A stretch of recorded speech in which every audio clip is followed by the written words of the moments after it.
Did you wake up this morning and think, right, today, what I'm going to do is I'm going to betray myself? Well, of course you didn't. But these patterns are unconscious choices. They're etched into us like the grooves of an old record or of a well-worn path. And what I mean by did we wake up and betray ourselves and not consciously know what we're doing? Imagine this. Now I'm going back a few years because I don't actually live with anyone. The only people I obey these days are my three dogs. But many years ago, imagine someone in your house and they go, I could murder a cup of tea. And without thinking, stop what you're doing and you get up and make them one. You bring it back to them, and then they go, is there a biscuit with that? And you get up again. Imagine, and again, this has happened to me. I'm at home, it's 6 p.m., and I'm thinking about dinner, and the phone rings. And the MD wants an email series written before the morning. There is no plan. It is not connected to anything. It doesn't make sense, except he wants it and he wants it by tomorrow morning. So guess what you do? You sit and write an email series because someone else does it. So, if this is your story, it's certainly my story. I've been that person, and I've been that person that says yes when every part of my being has been screaming no, or worse. But here's the thing, right? I haven't just been a people pleaser. I have worn many, many different self-betrayal masks across my life. So I've identified seven, and the seven are the people pleaser. When you say yes to keep the peace while just completely losing yourself in what everybody else wants. The perfectionist. Oh my goodness me. I have lived and breathed the perfectionist, really holding yourself to impossible standards. Oh, it's not a pleasant feeling. Throw away that perfectionist. The invisible woman, making yourself small so nobody notices you and because it makes you feel safe. The self-sacrificer, yeah, I'm going to hold my hand up to that one as well. Giving until there's nothing left. Not for you, not for anyone else, burnt out. The self-doubter, second guessing your every instinct, not listening to your wild heart. Then there's the postponer. Oh dear me, now that's definitely been something I've done as well. And that's waiting for, I don't know, someone else's permission or something that never comes, constantly putting stuff off. And then the abandoner, you just kind of don't even exist in your own life. Now, what I've noticed about all of these situations is I was saying yes when I wanted to say no, F off, do it yourself. But deep down, and this is part of my conditioning, I wanted to be useful. I wanted to be needed. I wanted to be wanted. I wanted to be valuable. And I wanted to be noticed. But all that happened was I grew to resent the other people. I hated being taken for granted with a vengeance. And worse, I started hating myself for allowing it, not knowing how to stop, but just continuing to do it. Now, I don't know you. I don't know your life. I don't know your environment. I don't know your upbringing. But so I can't say to you if you're one of these self-betrayal archetypes that do this, and this, because I don't believe there's a magic formula for everyone that works. I mean, there's little bits of all the different advice that's out there. But what I know and what works for me is making micro choices, tiny, almost invisible shifts. And when I did that, I was able to put in better boundaries. Did I slip up? Of course I've slipped up. Sometimes you forget and you do stuff. But now, if anyone says to me, oh, I could murder a cuppa, I might say, me too. Mine's a white tea when you make yours. I'd obviously have to stop the big grin on my face because I know that that's what I would do. Or you might say, I'll get you one later when I'm ready for mine. Now, surely the person who's told you they could murder a cup of tea isn't going to grab you by the scruff of the neck and make you make them a cup of tea.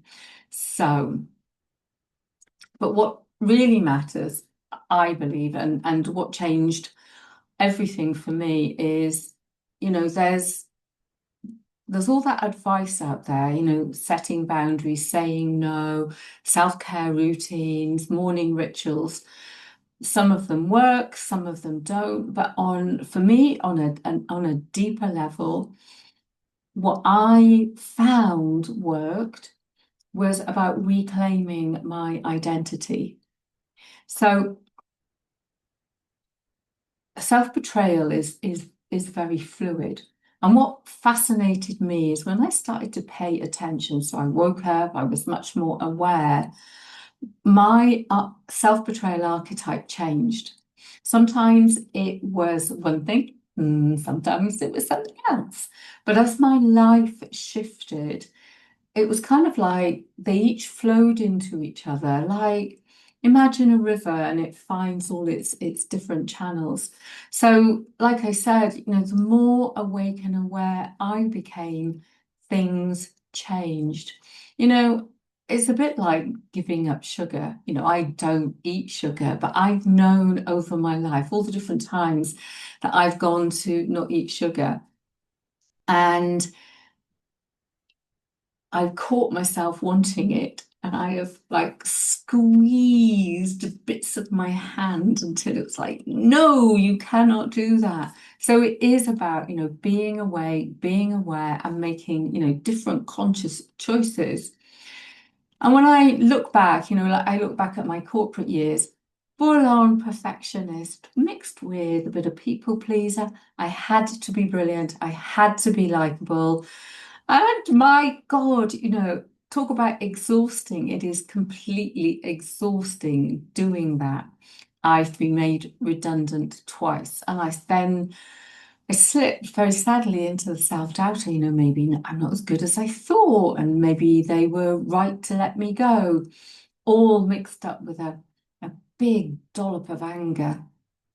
When I went self-employed, I became the self-sacrifice that I took on too much. I drove too many miles. I wrote reports until midnight. And I said yes to everything because I was terrified of the silence that would come if I didn't.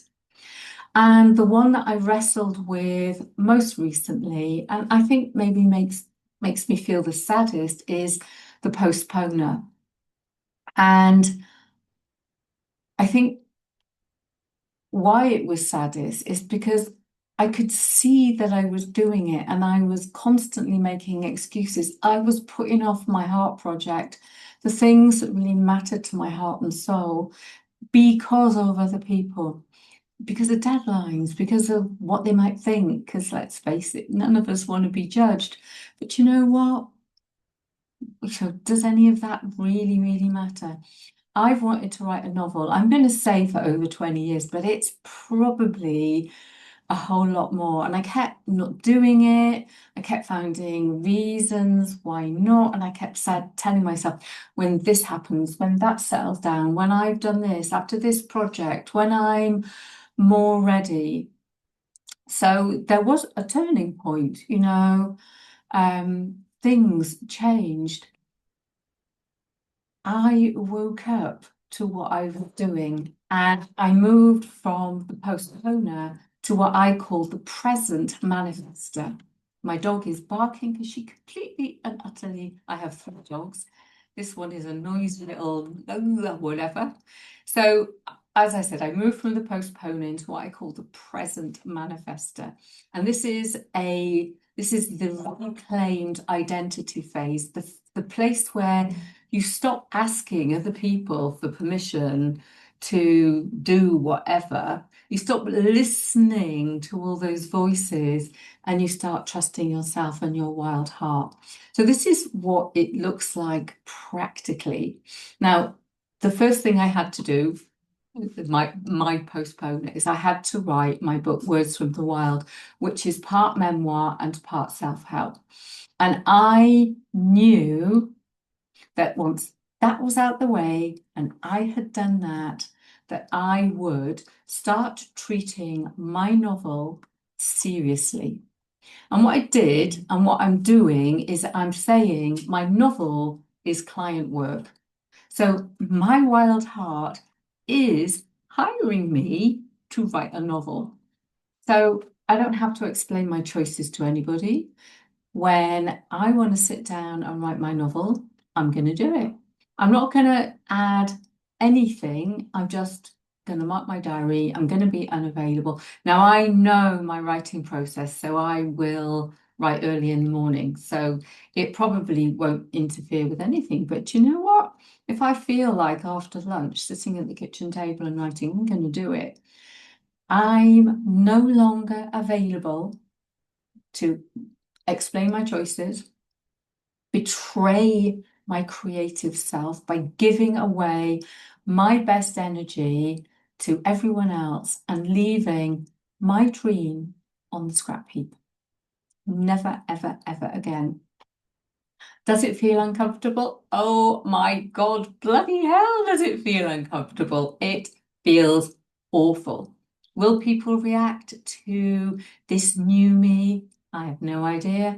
And you know what? It truly doesn't matter, because this is about me reclaiming my identity, my heart project. And even knowing that, I feel like I've gained like a big part of me that was maybe like over there somewhere. So what does this mean for you? Now that I've done all that waffling, what does it mean for you? Well, first of all, I want you to know that whatever archetype you recognize yourself in right now, and you might be thinking, well, I don't know.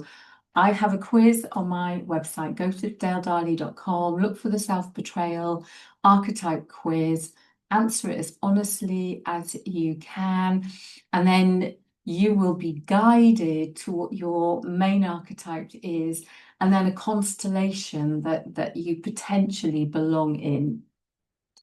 So what you have to remember is the patterns have been protecting you.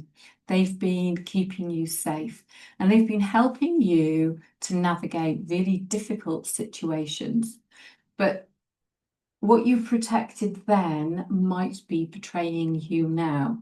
So go to the website, take the Self-Betrayal Archetype quiz. I'd really love you to take it. I've put a lot of time and effort and thought and research and things into it. And this is not about labeling yourself. I don't label myself as the postponer. What I do is I think about myself as the present manifester. I think I see myself in a different light. And when I catch myself doing something or saying something or thinking something that might betray me, I just stop and come into my heart space and sit with it and reframe it. Because, the thing is, recognition is the first step towards reclamation, to reclaim your identity. So when you take the quiz, you'll see this primary self-betrayal pattern, and then the hidden mechanism that is driving it, the reclaimed identity, the who you become when you choose yourself, and then some very practical first steps. So over the coming weeks and months, I'm going to dive deep into the 7 archetypes and related stuff, and we're going to look at how things show up daily, how your specific archetype can block your heart projects. And then we're going to look at some tools for transformation and what that might look like on the other side of your reclaimed identity. So your wild heart, the part of you that is truly you, the essence, your soul essence, she has been waiting for you. She hasn't gone anywhere, just been buried under years and years of conditioning and roles and layers and shouldings and squeezing yourself into shapes that don't fit. They're not you. The woman you're becoming, she's done with that stuff. So take the quiz, see for yourself, and yeah, let's go. Let's begin. Enjoy it. Enjoy it. Really do take it. Don't label yourself. Take it and think about, who might I becoming when I work my way through this messy middle?